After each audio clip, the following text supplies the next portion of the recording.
Shalom, kekasih Kristus, jemaat di Sal masih pegangsaan. Sebelum kita membaca dan merenungkan kebenaran firman Tuhan, mari kita berdoa. Bapa di surga, kami akan merenungkan kebenaran firman Tuhan. Kami mohon Roh Kudus menolong kami untuk memahaminya, dan juga menolong kami untuk menjadi pelaku kebenaran firman Tuhan yang sudah kami renungkan. Kami mohonkan ini dalam nama Kristus Yesus Tuhan kami. Amin. Shalom Bapak Ibu. Saya akan berbicara mengenai rasa puas atau rasa cukup.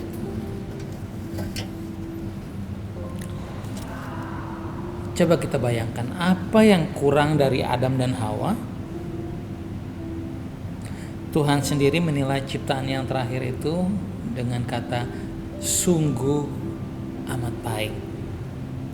Tidak sekadar baik seperti ciptaan-ciptaan sebelumnya. Jadi apa yang kurang dari Adam dan Hawa? Segala kebutuhan mereka dicukupkan. Bahkan mereka diberi kuasa untuk mengelola ciptaan yang lain. Apa yang kurang dari Adam dan Hawa sehingga mereka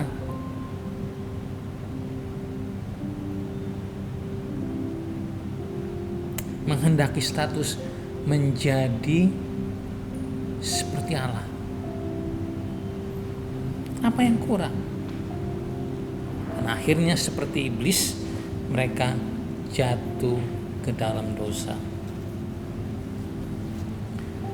Seorang bijak namanya Agur bin Yake memberi gambaran tentang ketidakpuasan dengan beberapa perbandingan. Yang pertama dengan lintah, katanya.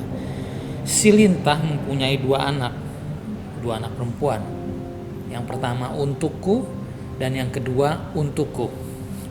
Sebuah permainan kata sebenarnya. Walaupun dia punya anak 4, 8, 10, semuanya untukku, tidak ada yang untuk orang lain. Dia melanjutkan, ada 3 hal yang tak akan kenyang, ada 4 hal yang tak pernah berkata cukup: dunia orang mati, rahim yang mandul, bumi yang tidak pernah puas dengan air, dan api yang tidak pernah berkata cukup. Itu tertulis dalam Amsal 30 ayat 15 dan 16.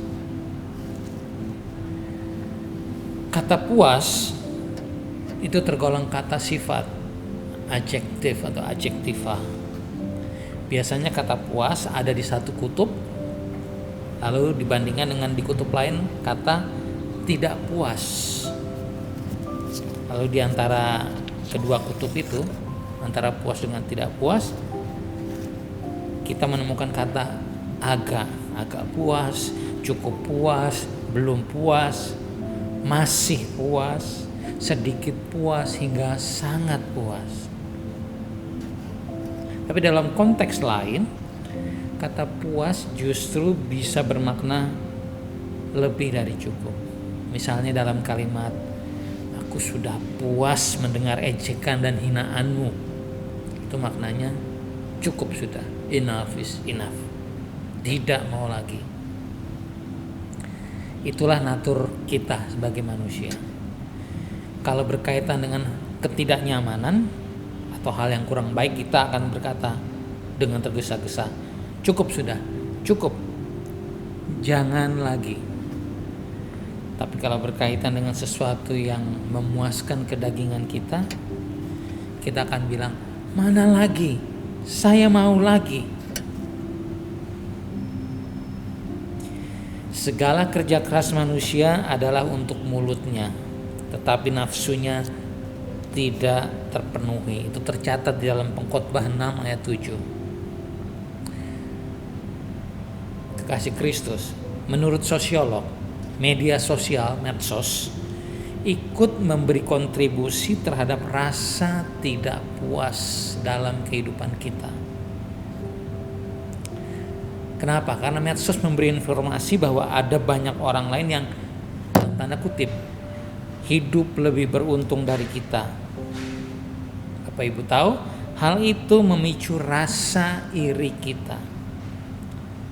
Para psikolog memakai kata Schadenfreude untuk menggambarkan sikap seseorang yang senang melihat orang lain susah dan susah melihat orang lain senang. Sifat ini, Schadenfreude ini, sudah mengikis rasa empati kita. Empati yang justru menjadi kunci kecerdasan emosional kita. Orang boleh cerdas dalam hal lain, tetapi secara emosional dia tidak memiliki empati.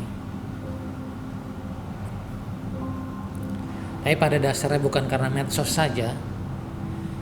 Natur manusia, terlebih lagi jika itu sudah diboncengi dosa, akan sangat sulit merasa puas. Filsuf Blaise Pascal mengatakan ada ruang kosong dalam diri manusia yang tidak akan dapat diisi oleh semua hal yang berasal dari dunia ini, kecuali kehadiran Tuhan. Roh Kudus melalui Rasul Paulus mengingatkan, Allah sanggup melimpahkan segala kasih karunia kepada kamu supaya kamu senantiasa berkecukupan di dalam segala sesuatu dan malah berkelebihan di dalam pelbagai kebajikan. 2 Korintus 9 ayat 8. Saya menemukan sebuah ilustrasi yang dapat dengan tepat menjelaskan penyesalan yang diakibatkan oleh rasa tidak puas ini. Ceritanya begini. Di Kota Harapan, kita sebut saja namanya Kota Harapan, ada sebuah toko baru yang unik yang menjual calon suami. Setiap wanita yang datang dapat memilih suami yang paling tepat untuknya di sana. Toko 6 lantai itu memiliki prosedur bertransaksi yang unik. Ditulis, Anda dapat mengunjungi toko ini hanya satu kali. Tidak ada jalan balik setelah lantai 6, hanya ada jalan keluar. Bukan solusi, maksud jalan untuk keluar. Nah, seorang wanita pergi ke sana untuk mencari suami yang tepat untuknya.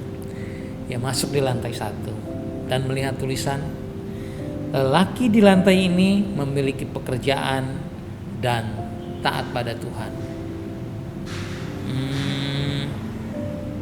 Ia tidak cukup puas. Ia naik ke lantai 2 dan melihat tulisan, lelaki di lantai ini memiliki pekerjaan, taat pada Tuhan, dan senang anak kecil. Setelah menimbang-nimbang, ia naik ke lantai 3 dan melihat tulisan, lelaki di lantai ini memiliki pekerjaan, taat pada Tuhan, senang anak kecil, dan tampan. Wow, wanita ini terperangah dengan mata berbinar-binar. Namun ia memutuskan naik ke lantai 4 dengan bersemangat. Ia melihat tulisan di lantai 4, lelaki di lantai ini memiliki pekerjaan, taat pada Tuhan, senang anak kecil, tampan, dan suka membantu pekerjaan rumah. Wanita ini melonjak gembira, seakan tidak percaya ada ya. Sayangnya, lagi-lagi ia memutuskan untuk naik ke lantai 5 dan melihat tulisan, lelaki di lantai ini memiliki pekerjaan, taat pada Tuhan, senang anak kecil, tampan, suka membantu pekerjaan rumah, dan memiliki sifat romantis.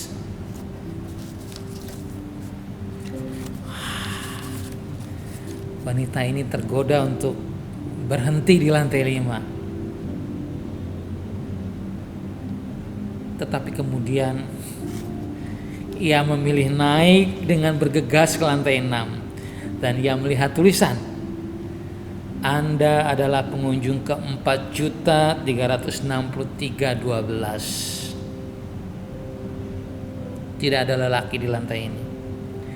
Terima kasih sudah berkunjung dan silakan keluar. Hati-hati di jalan.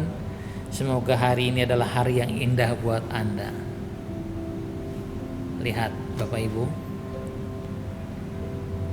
kita selalu merasa tidak puas. Saya tidak bermaksud untuk secara khusus berbicara tentang para jomblo yang sampai saat ini belum menemukan pasangan yang tepat buat mereka. Tetapi ini juga bisa terjadi untuk kita semua dalam banyak hal.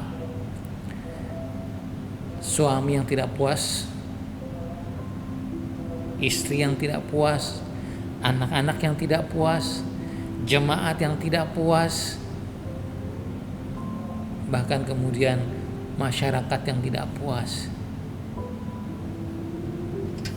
Tidak ada yang dapat memuaskan hasrat hati kita kecuali Tuhan sendiri.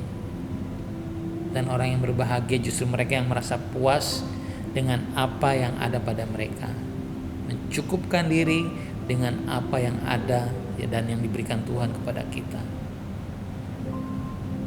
Memiliki rasa puas adalah kunci kedamaian hidup. Tuhan Yesus memberkati. Kita berdoa. Bapa di surga, kami diajar untuk mensyukuri apapun yang Tuhan percayakan kepada kami. Bersyukur untuk pekerjaan kami, bersyukur untuk keluarga kami, bersyukur untuk rekan-rekan kami, saudara-saudara kami, bersyukur untuk pemerintah ini, bersyukur untuk apapun yang sedang kami hadapi saat ini. Karena kami percaya melalui rasa syukur, berkat Tuhan terus mengalir dalam kehidupan kami. Kiranya kebenaran firman Tuhan ini termeterai dalam hati kami. Dalam nama Kristus Yesus kami berdoa. Amin.